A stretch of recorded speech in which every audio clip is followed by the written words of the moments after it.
You know that honey lasts forever. It doesn't go off. It's not affected by viruses, bacteria, pathogens. It's one of those miraculous things. Apparently, the reason that honey does that is because of the frequencies of the bees' wings when they're building their honeycombs and when they're creating and bringing in the honey. So it's a frequency of the bee's wings that creates the hexagonal structure of honeycombs. It's also interesting is that the hexagonal structure is a structure of oxygenated and structured water that cures disease. This is really important. If any one of you can go and record the frequency of bees in a beehive, the buzzing of the bee's wings, and you take that frequency to a lab, a biochemistry lab, and you expose a petri dish of viruses, bacteria, and fungus to the frequency of the bee's wings, I suspect that that frequency will kill the bacteria. George Lakhovsky's multiple wave oscillator is a spectacular device with which he cured his father. Listen carefully. He cured his father of quadriplegia. You don't cure people of quadriplegia, right? His father was admitted with quadriplegia into the hospital in the USA. 6 weeks later, he walked out on crutches. The way he treated him is every day he walked in there with a little small handheld portable multiple wave oscillator from George Lakhovsky and treated him for about 45 minutes up and down his spine, after which he exposed him to color light therapy for another hour. He did this for 4 weeks, 6 weeks. His father walked out on crutches. I saw the hospital report. It says, Mr. So-and-so exhibited a remarkable recovery. That's it. It's spectacular. They just won't go there. They will not be, engaged in any explanation. In 2011, Anthony Holland, this is now in a TED Talk, show us which frequencies kill cancer cells. Very briefly. Okay, he tells us between 100,000 hertz and 300,000 hertz kills cancer cells. And he shows us in a TED Talk. We now know that cancer is vulnerable between the frequencies of 100,000 hertz and 300,000 hertz. So now we attack leukemia cells. Leukemia cell number 1 tries to grow a copy of itself, but the new cell is shattered into dozens of fragments and scattered across the slide. Leukemia cell number 2 then hyperinflates and also dies. Leukemia cell number 3 then tries to make another cancer cell.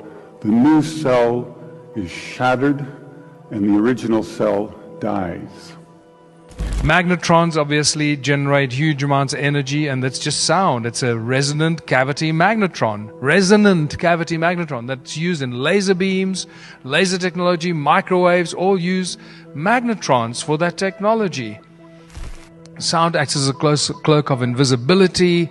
There's so much new information about this. This opens a whole new chapter and debate. There's very advanced new sound cloaking technology right now available. This plastic 3D acoustic pyramid acts as a acoustic cloak, make things invisible when you put it underneath it, when you expose that pyramid to specific sound frequencies. And that pyramid is reminiscent of what? Is reminiscent very strongly of Eastern architecture. Sound creates hurricanes. In 2003, these guys lodged a patent to create hurricanes with sound. And then here's another one. Sound creates supercluster galaxies. When I said earlier, the lower the frequency, the larger the cymatic shape. Now you've got a frequency that's 57 octaves lower than middle C, rumbling away from a supermassive black hole in the Perseus cluster in the key of B flat, creating a supercluster galaxy. And it's amazing. This is apparently an image of it. I like the one on the left because when you watch Hans Jenny's Cymatics documentary, that looks identical to the images of lycopodium powder on a metal plate with sound frequencies on it. This is like lycopodium powder that's creating supercluster galaxies. This is insane. So you start to get the idea of as above, so below. There's no end. This is what really disturbs me. The fact that we could put out fire with sound And yet this has not been employed or used anyway. Why? Because it's not good for business. Remember, the moment we stop the growth and the need for money, the entire global financial system collapses. This is just spectacular. These kids develop this little resonator that puts out a fire. 5 seconds. Count it from the moment they put it down to the frying pan to when the fire is out. 5 seconds. Imagine the fire trucks arriving at a burning building. The ladders go up, and instead of fire hoses, a bunch of speakers get switched on and put out this frequency. That fire in the building will be out in literally few seconds or a minute. The entire fire, everywhere, because it'll resonate right through the building. But that's not going to happen, because that's going to save a lot of money. Swarm robotics, where it'd be attached to a drone, and that would be applied to forest fires or even building fires, where you wouldn't want to sacrifice 5 seconds. Sound energizes the air we breathe, and this is how we actually oxygenate our bodies and our lungs, or through our lungs, the blood in our veins and our arteries, rather. Because as you breathe, the air that you breathe makes a bloody noise, and it goes into your lungs, and it goes into the smaller and smaller orifices as it moves into your lungs. So it speeds up and speeds up and speeds up, and it goes higher and higher and creates these frequencies.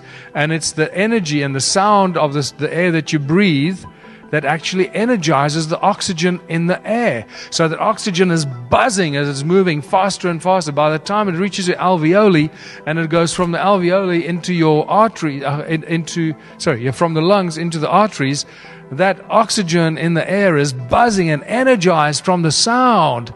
And that's when it goes into your blood, and it's used in the blood, and it's stripped of the vibrating energy. And when it's stripped of the vibrating energy, you breathe it out again, and it just repeats that cycle. And that's how we energize the oxygen that we breathe.